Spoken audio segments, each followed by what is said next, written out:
Good morning, doctor. I'm Jessica and I will be your scribe today. A scribe? What is it exactly that you do? I've been a doctor a long time and I like taking care of people the way I like taking care of people. No worries. I am here to augment that process.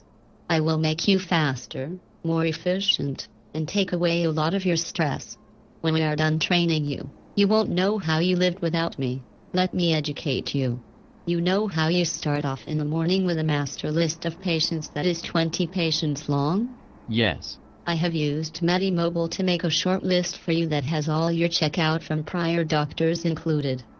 It even has 3 small blanks for you to add your billing codes. I will admit, that sounds wonderful. I have also printed off the assessment and plan from each of your patients yesterday. You can use this as a reference as we round, to take notes on, and to use as a guide in letting me know what you want in your note, and what you don't. Notes get pretty long and have false information if they weren't edited on a daily basis. I can do that for you and you won't need to navigate the PDoc. You can just think and be a doctor. Well, let's get started. We have a very busy day ahead. My first patient is a discharge because I always start my day with my discharges first. How can you help me with that? First, here is the assessment and plan from yesterday for the patient we are seeing to use as a reference. What do you normally do first? I look at vitals, labs and radiology. Then I review the notes of other providers from the day prior. Then I go see the patient. Excellent. What would you do with that information as you look it up? I would take notes on a blank piece of paper so I remember what to talk about with the patient when I am in the room. Makes sense. Try this for me. Jot notes as you go on the assessment and plan I gave you, instead of using a blank sheet of paper. You can even write comments next to the item they pertain to so that you group them together logically. As you do this, tell me what you are thinking. Okay. Well, the patient has been febrile, pulse is normal. Respiratory rate is normal, but they had an increase in their blood pressure to 180/90. Look at the assessment and plan you have and tell me what you would usually do with that information if I were not here. And I mean later, when you are writing your note. The first problem on the assessment and plan is sepsis. I would make a note under sepsis that the patient has been febrile 24 hours. I would note here that the hypotension had resolved and I would also go down to the third problem, which is hypertension. I would take out the line that said I was holding medications due to hypotension and write that I was restarting the patient's home blood pressure meds. Sounds good. What would you do next? Well, the WBC count is normalized, so I would add it under sepsis as well. Okay. And if you were going to direct me to do that for you, how would you phrase it? How about, Jessica, add a bullet point under sepsis that says patient's WBC has normalized, consistent with resolving sepsis. You're on a roll. Now just keep reviewing and talking out loud with the assessment and plan to reference. This is kind of fun. Let's see. Go under abnormal TSH, which is the problem third from the bottom, and add that the free T4 is normal, so I suspect patient was euthyroid sick. What was the level of the free T4? The level was 1.5. The neurologist has signed off as the creatinine is normal now. Wait, I should say, Jessica, please note under acute kidney failure that the nephrologist has signed off as the creatinine is normal. Also, please add a category at the bottom of the note for prophylaxis and note that they are on Lovenox 40 daily.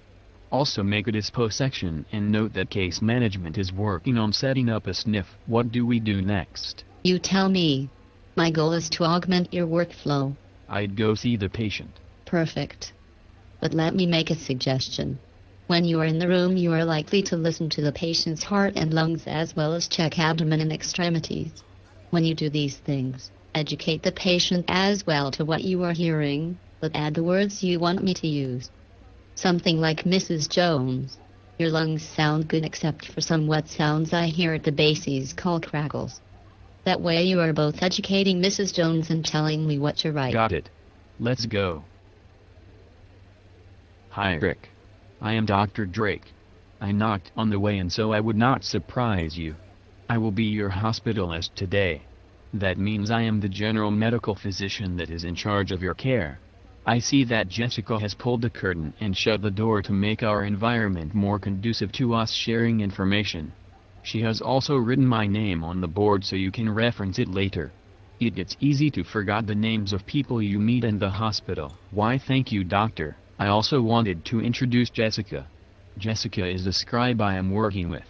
She will take notes so I can focus on listening to you, and not staring at a computer screen while we talk. That would be novel. Most doctors care more about the computer than the patient. Not here. So tell me how you are doing today. Well, doc, I'm in a lot of pain. The infection is gone, I'm told, but when I fell down after passing out, I broke a lot of ribs, my nose, and got a nasty gash on my head. I'm sorry to hear that. Certainly we can work on your pain. So since I last saw you, is your headache pain worse or better? Overall better. Any new issues like chest pain, shortness of breath, calf pain or other issues? Nope, doc. None of that. Is it okay if I examine you now? Sure. Just don't push on my ribs. I won't.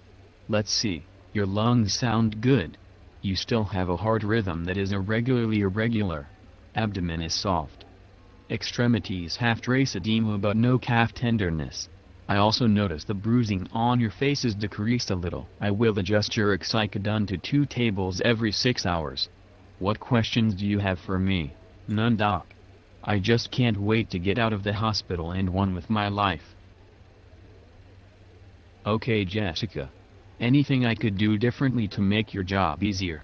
One suggestion. When you are in the room, if you can bring your assessment and plan with you. Use it as a reference so that you are looking at problems in the same order I am. That way you can direct me like we did in the hall if you want me to update or change something. Also, let's go back in the room and do one last thing. At the end of each visit, do a brief summary with the patient. Make it educate the patient and pass on the information you would want if you were on call or picking up the patient in 1, 2, 3 line paragraph.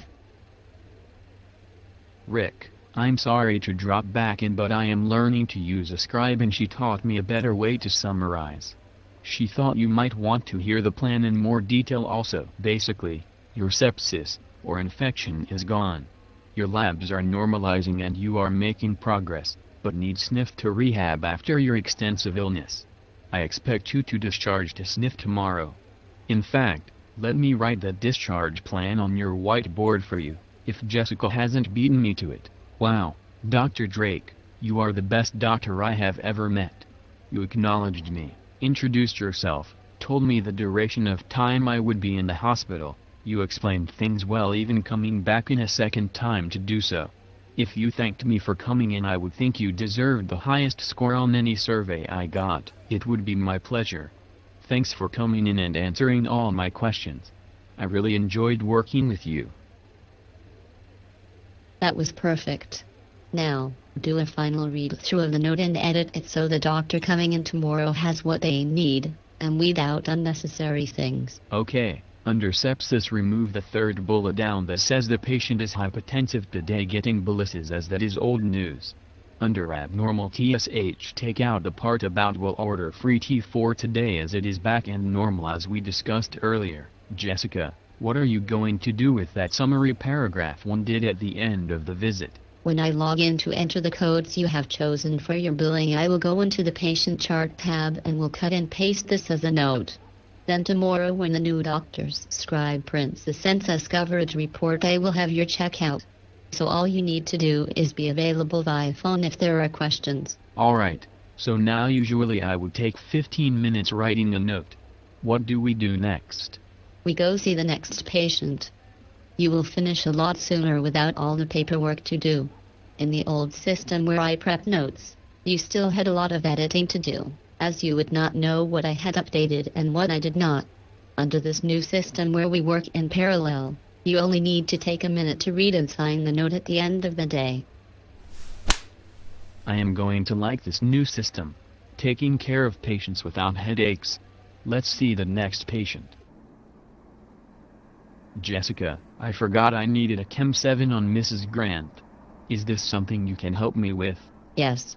I will pull up Mrs. Grant's note and make a little checkbox with brackets followed by order AM Chem 7. When you are signing off on notes, you will see the checkbox and know that it indicates something you need to do. Most doctors enter orders that will change management after we come out of the room, and I put orders that can wait until the end of the day in a note. This way you don't need a separate notepad to keep a list of orders to write. When we are in the room, just turn to me and say, Jessica, bracket in an order for Chem 7 in the morning under acute kidney failure. That is all you need to serve as your reminder when you read and sign notes. I like that. I am always forgetting to write little orders. It will be great to have everything in one place. Also, I almost forgot to tell you. When you discharged Mr. Fenway, I printed a copy of your signed DC summary and faxed it to his PCP with your name and cell phone number on it. That's why I asked you to do final edits on it at the time. I will do that on each discharge so that you get excellent scores on PCP satisfaction. Jessica, what if I need to talk to a specialist? Can you help with that? Of course. I have not done it before, however. Can I watch you do it this time and then I will know for next time? If you spend a minute teaching me now, it will pay dividends in the future. Sure. First you look up the number. I will pretend I am a scribe. Hello, this is John and I am a scribe calling for Dr. Drake. He would like a consult. The patient is Miss Jones. The reason for consult is heart failure. She is in room 4480. Dr. Drake's cell is 3035198888. No, I don't have a date of birth, but the patient is 105. Thank you. It's that easy. Most of the time you get a call service and they just ask the questions you need. And sometimes, though rarely, the doctor answers directly and you can just tell them you will get me and then hand the phone to me. And did you say you do the billing? Yep, you pick the codes and write them down. And I navigate Medimable. You can also ask me to look up the time of partner documented in a note to help you decide if enough time was spent to bill prolonged services. Just remember to tell me how much time to enter into our note. That number is the total of their note in our note. Dr. Drake, do you do any night or swing admit shifts? Yes, I do. We are working on getting a Dropbox installed in your workroom. When you finish a night or swing admit shift, you can just drop your billing in the box and we will enter it for you when we have downtime. All you need to do is make sure you supply us the correct information. Anything scribes can't do. They are starting to sound superhuman. That's funny. There are a couple. We don't interact with patients or nurses. We don't run personal errands. We don't interpret data. We do perform any and all administrative tasks to get you out of the hospital on time and happier in your job. You were right, Jessica. I never want to round without you again.